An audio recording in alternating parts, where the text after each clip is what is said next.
Assalamualaikum warahmatullahi wabarakatuh.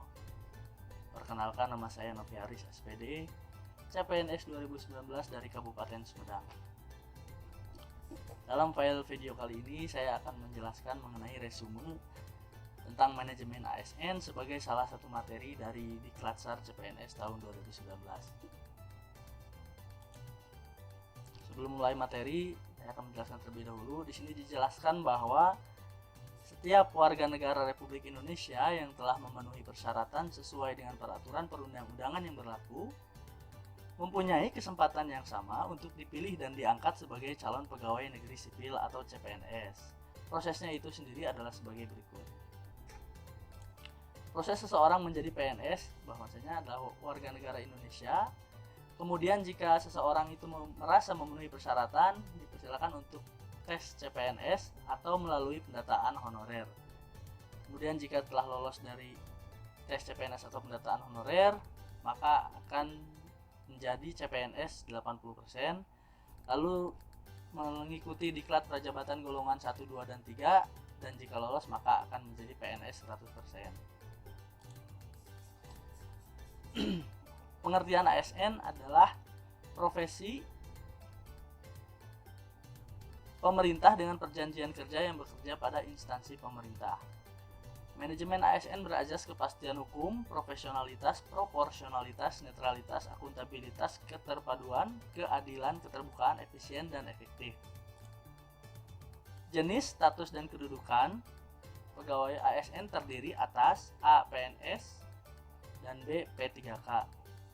PNS yang merupakan pegawai ASN yang diangkat sebagai pegawai tetap oleh pejabat pembina kepegawaian dan memiliki nomor induk pegawai secara nasional.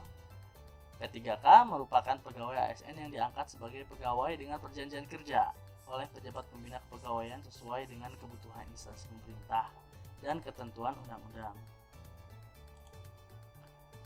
Kemudian fungsi dan tugas dan peran. Pegawai ASN berfungsi sebagai yang pertama pelaksana kebijakan publik, kemudian pelayan publik, lalu perekat dan pemersatu bangsa. Ini berlaku bagi PNS dan P3K ya.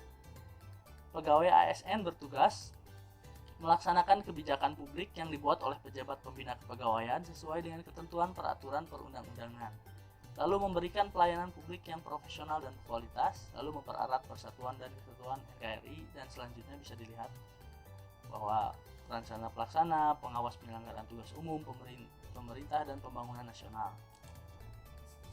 Selanjutnya adalah proses pengadaan PNS dilakukan secara nasional untuk menjamin kualitas hasil, dimulai dari perencanaan, pengumuman lowongan, pelamaran, seleksi, dan pengumuman hasil seleksi, kemudian hingga akhirnya pada pengangkatan dan masa percobaan CPNS.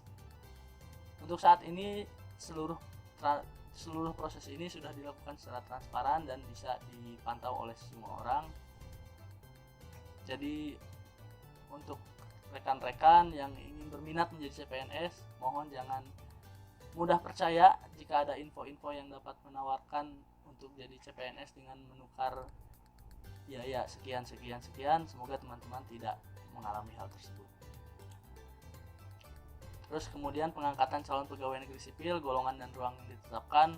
Untuk pengangkatan CPNS berdasarkan tingkatan pendidikannya bisa dilihat 1A dan sampai 3C, bahwa ini pendidikan awalnya adalah SD sampai S3. Nah, selanjutnya pengangkatan CPNS menjadi PNS. Persyaratannya adalah yang pertama lulus diklat prajabatan, kemudian sehat jasmani dan rohani, dan lalu setiap unsur penilaian prestasi sekerja sekurang-kurangnya bernilai baik. Hak dan kewajiban PNS berdasarkan pasal 92 Undang-Undang ASN. Pemerintah wajib memberikan perlindungan berupa A. Jaminan kesehatan, jaminan kecelakaan kerja, jaminan kematian, dan bantuan hukum. Dimulai dari haknya dulu, PNS berhak memperoleh gaji, tunjangan dan fasilitas, cuti, jaminan pensiun dan jaminan hari tua, perlindungan dan pengembangan kompetensi. P3K berhak memperoleh gaji dan tunjangan, cuti, perlindungan, dan pengembangan kompetensi. Bisa dilihat dalam slide ini, meskipun PNS dan P3K sama-sama pegawai pemerintah, ada sedikit perbedaan pada haknya, yaitu tidak mendapatkan jaminan pensiun dan jaminan hari tua untuk P3K. untuk hak-hak lainnya sepenuhnya sama. Kemudian untuk cuti ada cuti tahunan, cuti besar, cuti sakit, cuti melahirkan, cuti karena alasan penting, cuti bersama, cuti di luar tanggungan negara. Kewajiban PNS bisa dilihat berdasarkan Peraturan Pemerintah Nomor 53 Tahun 2010 tentang disiplin PNS, mengucapkan sumpah janji PNS, mengucapkan sumpah janji jabatan, dan seterusnya. Bisa dilihat, nanti saya lampirkan linknya. Lanjutannya, kewajibannya masih kewajiban. Larangan PNS berdasarkan Peraturan Pemerintah Nomor 53 Tahun 2010 tentang disiplin PNS. Bahwa setiap PNS dilarang tentu saja yang pertama adalah menyalahgunakan wewenang, menjadi perantara untuk mendapatkan keuntungan pribadi dan atau orang lain dengan menggunakan kewenangan orang lain, dan lain-lain. Nanti juga saya akan lampirkan linknya. Linknya bisa dilihat di deskripsi ya teman-teman.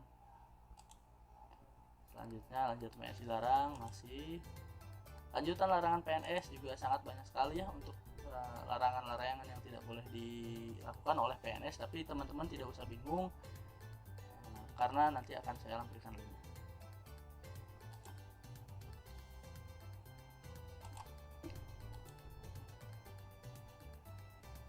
Keanggotaan PNS dalam parpol sesuai Peraturan Pemerintah Nomor 5 Tahun 1999 sebagai aparatur negara, abdi negara, dan abdi masyarakat dalam penyelenggaraan pemerintahan dan pembangunan, maka PNS harus bersikap netral dan menghindari penggunaan fasilitas negara untuk golongan tertentu. Selain itu juga dituntut tidak diskriminatif khususnya dalam memberikan pelayanan kepada masyarakat. Bisa rekan-rekan baca selengkapnya ya. Untuk kenaikan pangkat juga, pangkat adalah kedudukan yang menunjukkan tingkat seorang PNS berdasarkan jabatannya dalam rangkaian susunan kepegawaian yang digunakan sebagai dasar penggajian. Kenaikan pangkat adalah penghargaan yang diberikan atas prestasi kerja dan pengabdian PNS terhadap negara. Dan selanjutnya, kenaikan pangkat PNS dilaksanakan berdasarkan yang pertama, sistem kenaikan pangkat reguler adalah penghargaan yang diberikan kepada PNS yang telah memenuhi syarat yang ditentukan tanpa terikat pada jabatan sepanjang tidak melampaui pangkat atasan langsungnya. Yang kedua adalah sistem kenaikan pangkat pilihan, adalah kepercayaan dan penghargaan yang diberikan kepada PNS atas prestasi kerjanya yang tinggi. Lalu kenaikan pangkat anumerta adalah kenaikan pangkat sebagai penghargaan terhadap PNS yang dinyatakan tewas dalam menjalankan tugas dan kewajibannya. Kenaikan pangkat pengabdian adalah kenaikan setingkat lebih tinggi yang diberikan kepada PNS yang meninggal dunia atau yang diberhentikan dengan hormat dengan hak pensiun karena telah mencapai batas usia pensiun.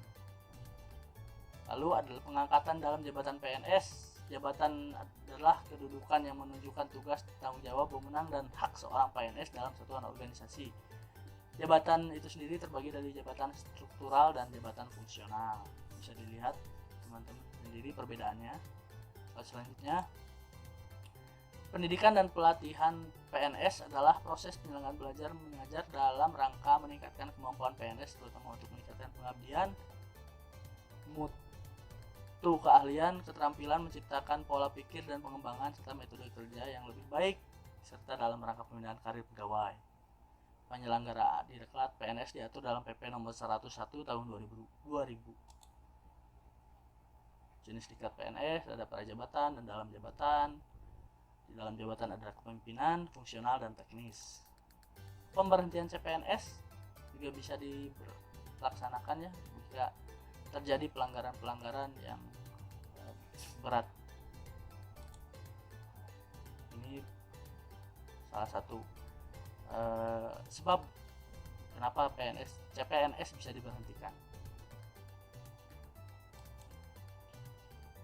Lalu masih sebab-sebabnya, pemberhentian PNS juga kurang lebih sama dengan pemberhentian CPNS.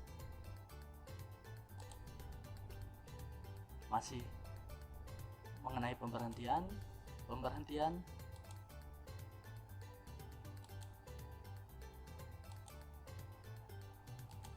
untuk teman-teman yang ingin membaca, saya akan lampirkan file PowerPoint-nya di deskripsi ya, silahkan di download dan dibaca.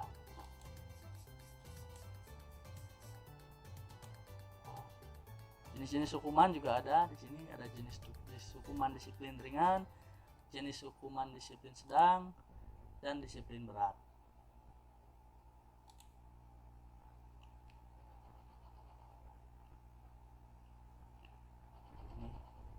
Hukuman ringan dimulai dari teguran lisan, teguran tertulis, pernyataan tidak puas secara tertulis dari atasan. Hukuman sedangnya penundaan kenaikan gaji berkala, penundaan kenaikan pangkat, penurunan pangkat. Hukuman berat tentu saja penurunan pangkat dan pemberhentian tadi pada akhirnya. Terima kasih. Wassalamualaikum warahmatullahi wabarakatuh. Mari bersinergi membangun negeri. Saya Noviaris, PNS 2019. Assalamualaikum warahmatullahi wabarakatuh.